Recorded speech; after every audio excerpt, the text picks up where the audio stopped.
Bismillahirrahmanirrahim. Assalamualaikum warahmatullahi wabarakatuh.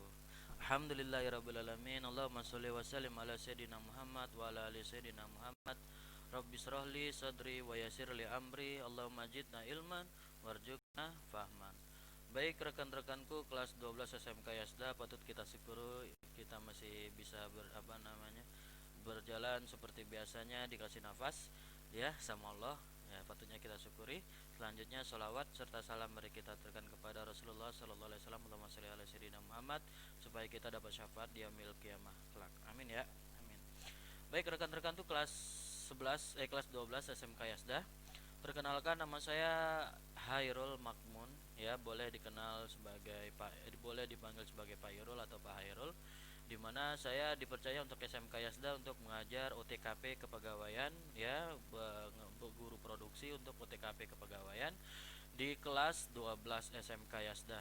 Kenapa? Karena saya sebelumnya basicnya juga background kerjaan juga pernah di kepegawaian, juga di administrasi, juga sebagai guru IT.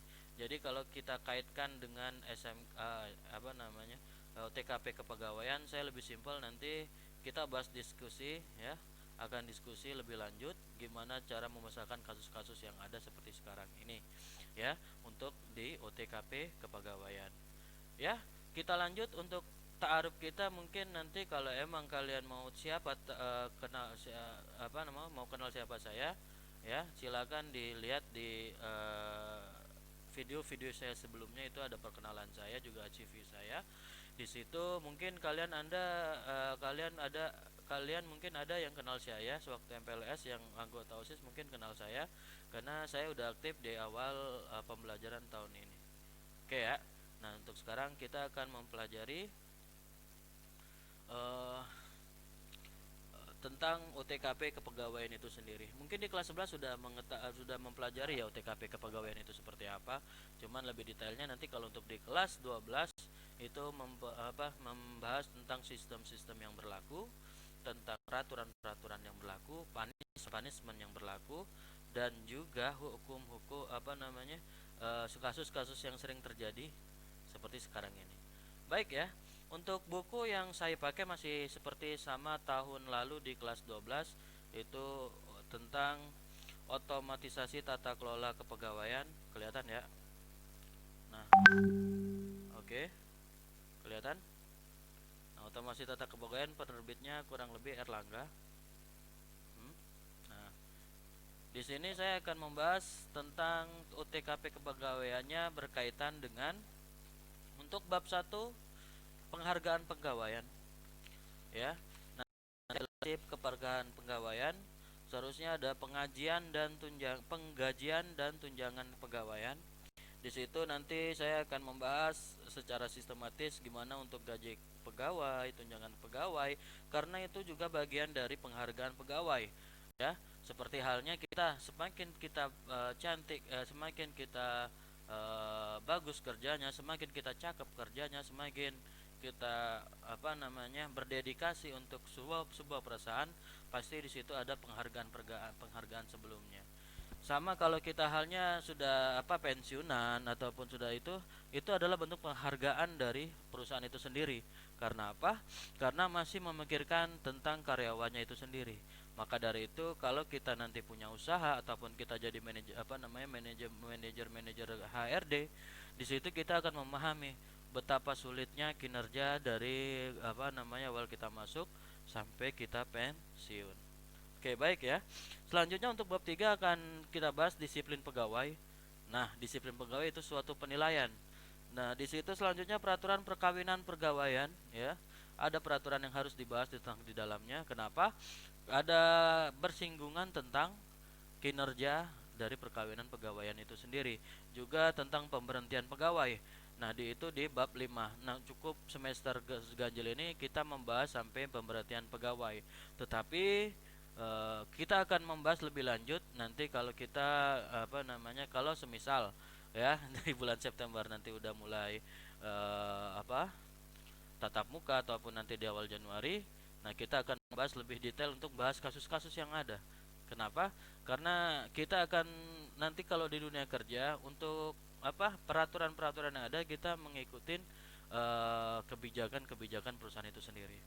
Baik ya. Setelahnya nanti di semester genap ya, nanti kita bahas di semester genap. Yang jelas babnya ada kesejahteraan pegawai, cuti kepegawaian, pensiun pegawai, juga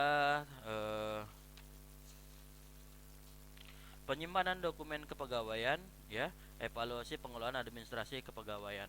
Jadi kalau kita secara langsung administrasi kepegawaian yang kita apa namanya juruskan di SMK ini, ada beberapa komponen-komponen yang harus dipersiapkan setiap kita melakukan administrasi perkantoran itu sendiri. Salah satunya adalah kepegawaian. Kenapa? Rumit sebenarnya.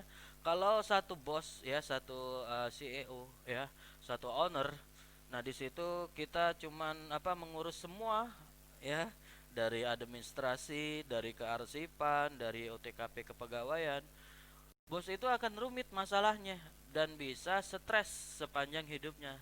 Nah, kalau bos stres ya kan, maka dibutuhkanlah tenaga-tenaga yang handal untuk mengatur kinerja-kinerja supaya apa namanya hasil dari kantor itu sendiri untuk keuntungannya lebih tinggi lagi untuk fluktuasinya. Baik ya. Maaf videonya agak sedikit ada blur sedikit. Biasa smooth ini. Kebetulan saya produksinya apa namanya background belakang saya ini apa kayaknya rada-rada belum sinkron dengan baju saya. Jadi ini saya ganti baju nih. Sebenarnya saya pakai baju batik di dalamnya, tetapi pakai jaket karena baju batik kelihatan saya nanti nggak ada badannya di sini. Ya, jadi jangan heran nanti kalau setiap materi yang masuk di kalian ada materi tentang IT juga saya masukin, ada materi tentang keislaman juga saya masukin, ada materi mungkin tentang apa namanya math, matematika, karena basic saya juga matematika dan saya ngajar IT juga sebelumnya, dan saya juga pernah di pesantren. Jadi setiap pemikiran-pemikiran yang masuk insya Allah saya kaitkan dengan rasa syukur saya kepada Allah diciptakan sebagai makhluk yang sempurna karena bisa berpikir secara secara apa namanya berpikir karena diciptakan otak pada manusia, maka kita akan lebih bahas tentang keislaman itu sendiri dikaitkannya. Oke, baik ya. Saya lanjutkan ke materi. Jadi nanti di postingan selanjutnya saya akan memberi tugas. Tugasnya insya Allah dikerjakan ya. Insya Allah agak sedikit ringan. Kita saling mengenal dulu ya untuk pembelajaran OTKP kepegawaian. Baik, saya akan mulai. Dari materi yang ada ya, kita akan membahas tentang OTKP kepegawaian ya di tentang penghargaan kepegawaian ya. OTKP kepegawaian sendiri itu apa? Ya, kemarin udah dibahas lah di kelas 12.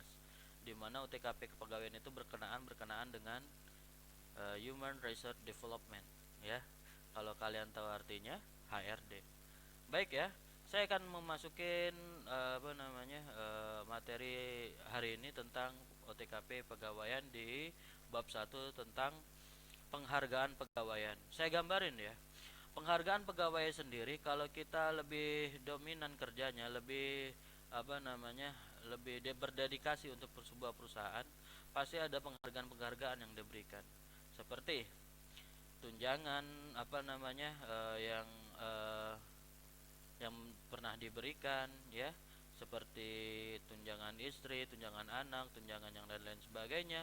Nah, misalkan untuk menyamankan diri dari sebuah perusahaan ya, kita harus jangan menjadi pegawai kontrak. Saya ingatkan kembali, kalau kita ya menjadi orang karyawan ya diusahakan menjadi pegawai tetap, jangan pegawai kontrak. Kenapa? Kalau pegawai tetap itu statusnya masih bisa diganggu gugat. Sedangkan untuk pegawai tetap, biarpun kita diganggu gugat, ada punishment tertentu yang bisa kita ambil pelajarannya. Salah satunya apa?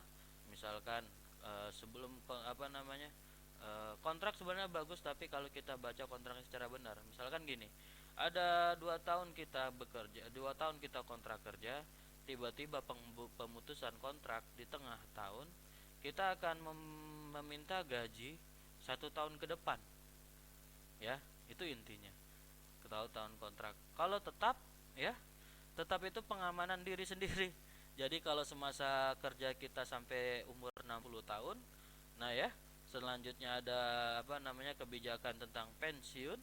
Nah, di situ kita dapat untuk pensiun. Itu untuk pegawai tetap. Juga sama seperti dulu kalau PNS, ya, seperti yang kita kenal. Di situ ada pembahasan-pembahasan tentang peraturan-peraturan tentang kepegawaian itu sendiri. Oke ya.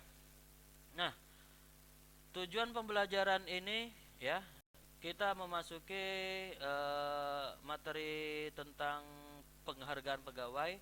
Tujuannya apa? Ya, tujuannya supaya memahami pengertian penghargaan pegawai, juga memahami manfaat dan tujuan penghargaan pegawai, juga menunjukkan faktor-faktor yang mempengaruhi pemberian penghargaan, mengelompokkan bentuk-bentuk penghargaan, juga melakukan pemberian penghargaan. Nah, sama halnya kalau kita waktu kecil, ya. Kalau kita bisa ngaji, ya, bisa ngaji nih sama orang tua, terus bisa hafal surat, misalkan surat pendek. Coba kamu sini nak baca surat Al-Ikhlas, nanti bapak akan beliin es. Nah, penghargaan beliin es itu, ya, suatu penghormatan kepada anak, kepada dari bapaknya, untuk lebih semangat lagi menghafal surat-surat pendek. Kenapa? Ya itu tadi, karena kinerja kita bagus, ya, karena mengikuti peraturan-peraturan yang bapak minta, makanya diberikan penghargaan. Jadi jangan bilang penghargaan itu sebagai sebagai batas diri, tidak melakukan apa-apa lagi. Seharusnya penghargaan yang kita dapat lebih fluktuasi kerja kita lebih tinggi lagi.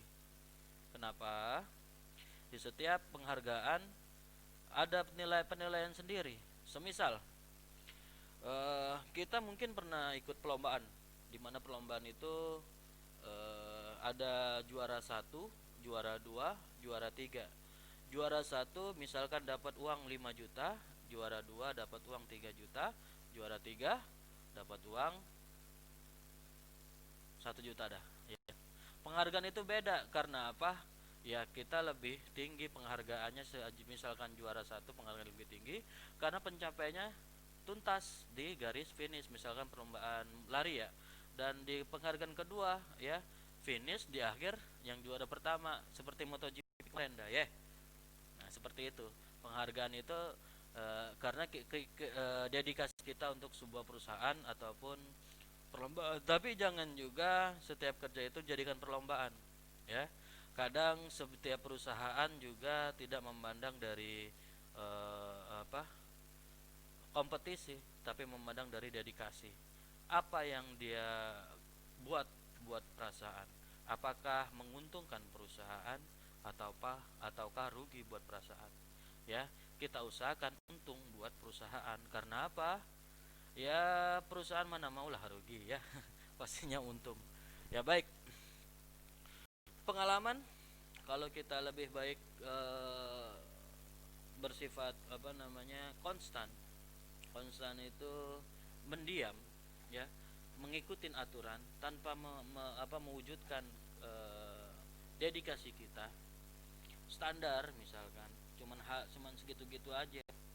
Misalkan teman kita yang barengan masuk kerja itu udah jadi manajer, kita masih staff, ya. Nah, itu kondisinya bagaimana untuk kedepannya? Kita harus berpikir logiknya ke depan. Kalau kita berpikirnya sekarang, ya, kita tidak menjadi apa-apa di kedepannya. Kita tidak tahu kejadian ke depan. Jadi jangan mengiyakan keadaan ke depan. Gampang. Tetapi kita sekarang bekerja untuk ke depan. Baik, ya. Bekerja untuk ke depan maksudnya gimana? Siapa tahu nanti ke depan kebutuhannya lebih tinggi karena kita mengkredit rumah, mengkredit mobil kendaraan, ataupun anak kita sakit ataupun istri kita mempunyai kebutuhan yang lebih tinggi lagi. Jadi step-stepnya itu semakin kita naik pangkat, maka semakin pula kita membutuhkan penghasilan lebih. Makanya kalau kita naik penghargaan, insya Allah dinaikin gaji. Baik ya, cukup